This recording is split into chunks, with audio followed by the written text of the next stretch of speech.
Hey guys, it's Paul Myers, licensed professional counselor, owner and lead therapist of Intentional Counseling. We're a group practice in Frisco, Texas, and we specialize in mental health. I'm going to cover some examples of negative thinking. We call it mythical thinking or limiting beliefs that they're generalizations, but I think it'd be healthy for you to be aware of these types of thinking that could really have a negative impact on your mental health and your decision making. So I'm going to cover some negative thinking examples. These are very overgeneralized examples, so don't take them too specifically. These are a very quick, easy way to just identify what type of negative thinking do I have and how can I shift that thinking to be more positive. And if we're being more positive, usually you're going to have better mental health, you're going to have better emotional experiences, you make better decisions, and you kind of manifest positive into your life. And so the challenge here with transitioning these examples of mythical thinking into positive thinking, the challenge is that most people feel emotionally minimized whenever they are told to think differently, right? Well, just think differently. That's very emotionally minimizing. So the challenge is some people take this as really emotionally insensitive to be told to think differently. And it's just not that easy, right? So don't feel minimized at all in the slightest. This is not designed to make you feel minimized.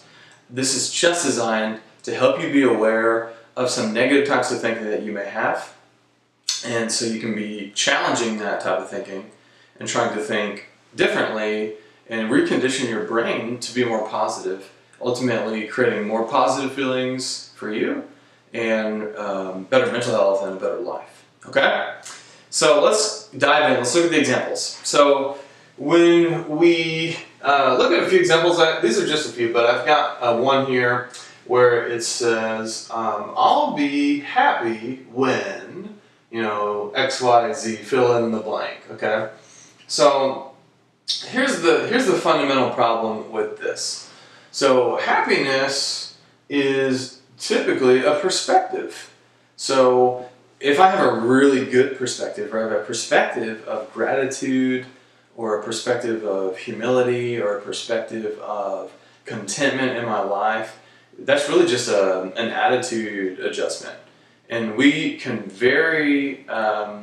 in a very efficient way, shift our attitude to be more grateful, more content, more satisfied, and just kind of looking for things to be grateful for and joyful in our life.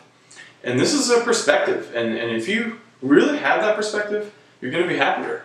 And so happiness comes from perspective, not circumstances. Now, circumstances make it easier, right? They can bring enjoyment, pleasure, comforts, right? But true happiness comes from a good attitude. And a good attitude comes from healthy thinking and a good perspective. So I'll be happy when I get that promotion. Or I'll be happy when I make a certain amount of money. Or I'll be happy when I get that degree. Or I'll be happy when I get married. It's basically saying my happiness is linked to my circumstances. And what you're doing is you're subconsciously taking the responsibility off of yourself for choosing your own attitude, and you're really placing the responsibility onto your circumstances. And so now you're just kind of driftwood in the ocean that just kind of goes here and there based on where the waves take you with your life, as opposed to I'm going to make my life good by having a good perspective, and I'm in charge of my attitude, and I'm going to choose to have a good one, and I'm not going to let anything change that. So that's a particularly healthy individual, quite challenging to get there, but definitely a good goal to have with your mindset. Okay.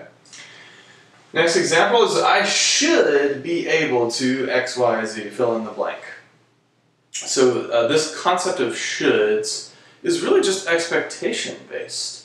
And when we have high expectations, we tend to be more self-critical, less content, less happy with what we're doing, and we have a harder time experiencing joy from even good things in our lives, just because those expectations are so high. And so we have all these unwritten rules for ourselves of the shoulds. It really sucks the joy and the pleasure out of our lives and really ruins your perspective. So you become self-critical. Well, I should always be pleasing to others. I should always be on top of my responsibilities. I should always make good grades. I should be good at this sport, or better than this person, or whatever, right? And there's all these shoulds that we have that for ourselves, of these unwritten rules that really all they're doing is more damage to us. They're not really making you better. They're not really helping you improve. They're not really advancing you along. More so than they are just robbing you of joy and taking away any kind of healthy experience that you would have by making progress. Okay? So lowering that expectation of yourself is healthy. We're still going to increase the amount of effort you're going to put into everything you pursue, which is really what makes the result happen. But when we lower those expectations, you're going to find that you're a lot happier. Even if you're putting in the same amount of effort, the expectations go down, it just makes you happier. Okay? Now, another example is I have to. It's very similar to shoulds. I have to. That says who? There's no life police that tells you you're doing life wrong. And there's really no rules other than ones we make for ourselves. And I would argue really the only rules that there should be God's rules that are biblical and scriptural. But we tend to create all these extra rules for ourselves. I have to do this, I have to do that. Rather than saying I have to, tell yourself I choose to do X, Y, and Z. And it really is a very empowering way of looking at it. It's just a framework which will help your mindset and be a much more positive way of thinking. Rather than feeling obligated, instead you're going to choose to prioritize the thing that you're going to be doing. It's very healthy. Next is I don't have time. I'm definitely guilty of this one. It's kind of a very limiting belief, right? Where you just kind of throw your hands in the air. Well, I don't have the time for that. So you are defeated and you just toss in the towel, right? When really everyone has the same amount of time. The difference is how you spend it. And you can make time for what's important. It just takes a little bit of intentionality and a little bit of tweaking and a little bit of sacrifice. You may have to neglect something to make something a priority. And that's everybody, and that's okay, right? Really, you're just trying to juggle everything on your plate, and nobody can do everything. So there is a lot of responsibility. If you're an adult, if you have kids, if you're working, if you have a marriage, if you have a family, you just have a lot on your plate. Those things do eat for your time. But at the end of the day, we dictate how we want to spend our time. And we do have control over that. So be intentional with how you spend your time. Choose to prioritize things. Again, it's not I don't have time, it's I do have time, but I'm going to choose to prioritize X and neglect X on purpose this week or today. Okay? Same thing with money. I don't have the money. And sometimes you don't, right? At the time, it is a real limitation, but there's endless opportunity to make more. There's endless opportunity to create positive change in this area. And people really limit themselves in this area where, well, I'm too poor and I'll never get ahead, and they just kind of settle for what their circumstances are, and they just accept that limitation rather than trying to create positive change in this area and create and generate more resources, whether it's going back to school, whether it's getting a different certification and training, whether it's learning a new skill, whether it's shifting industries to make more, or whether it's asking for a promotion or negotiating or applying for a new job, or working harder or getting a second or a third job, or creating a business or learning how to invest. These are just options of things that you can do in your control to actually solve this problem of not having enough. And you do have that ability. But with a limiting belief, you kind of just toss your hands in the air. Well, I'm too poor, I don't have enough, I'm too limited by it. And you just give up on it rather than trying to create positive change to create the freedom that you really can have for yourself. So it's very similar to time, just similar concept. We're just applying it to money as well. Okay. Another one is if blank, then blank. So if I make X amount of money, then I can do X, Y, and Z. Or if I, accomplish X, then I'll be content. It's almost like drawing these rigid conditions where you could actually just skip the if part and go straight to the thing that you want. If contentment is the goal, if I get promoted, then I'll be content. If contentment's the goal, you could have that now. You could just skip and go straight to that now. Just pursue that now. Don't give it a condition. Just pursue the goal and make progress towards it, and you will. Eventually you'll get there.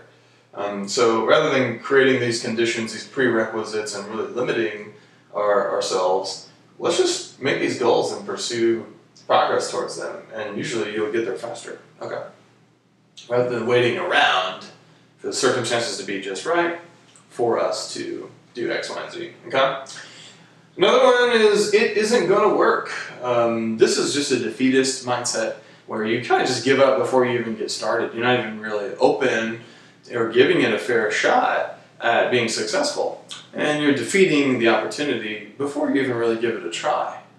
Okay, so the next one is I'm not capable of blank. So it's a negative belief about yourself, about your level of capability. A lot of people struggle with this one. This one's very common. And really what that does is it kind of limits yourself from being able to learn and grow. So rather than just kind of saying you're not capable, we want to try to pursue learning and development and growth. And anybody can learn and anybody can make progress in this area. It's just a matter of putting in that effort. I find that most people are capable, actually, but the people that believe they're not, they put less effort into things, and actually the lack of effort is usually what makes things fail. It's not really them, more so than it is they didn't put the work in because they didn't think they were capable. So it's all of that mental aspect of it. This one is, I don't know enough about blank. It's a limiting belief. I just don't have enough knowledge. I find a lot of people are really good at coming up with reasons why not to do things. Or they're really focusing on limitations. And maybe you don't know enough, right? Maybe you don't have a lot of knowledge, but you can get it. You can learn, you can grow, you can pursue learning a new skill. And it takes some work and it is hard, but you can do that and you can make progress. And it does matter. You can, rather than saying, well, I just don't know enough, I give up, you can say, well, I'm going to seek out to learn more about this and do more research. Okay. The last one is just I can't because of X, Y, and Z. Again, it's taking that responsibility off of yourself, like, well, I really can't here because of these reasons. Again, focusing on those limitations. Some limitations are real, we're not minimizing that at all, but instead focus on what you can control and what you can't do within your control, rather than focusing on what you cannot. And that will help you just be more positive in general and make as much progress as you can. Okay, guys? Hopefully you find these helpful. Like I said, these are not, please don't criticize yourself, don't beat yourself up. These are not designed to make you feel bad. They're just, I just want you to be aware and really try to identify, hey, which ones am I guilty of? I know I've done some of these in my life and not realized it, and I've really made my perspective negative and done some mental health damage to myself, really not realizing that I had these negative beliefs.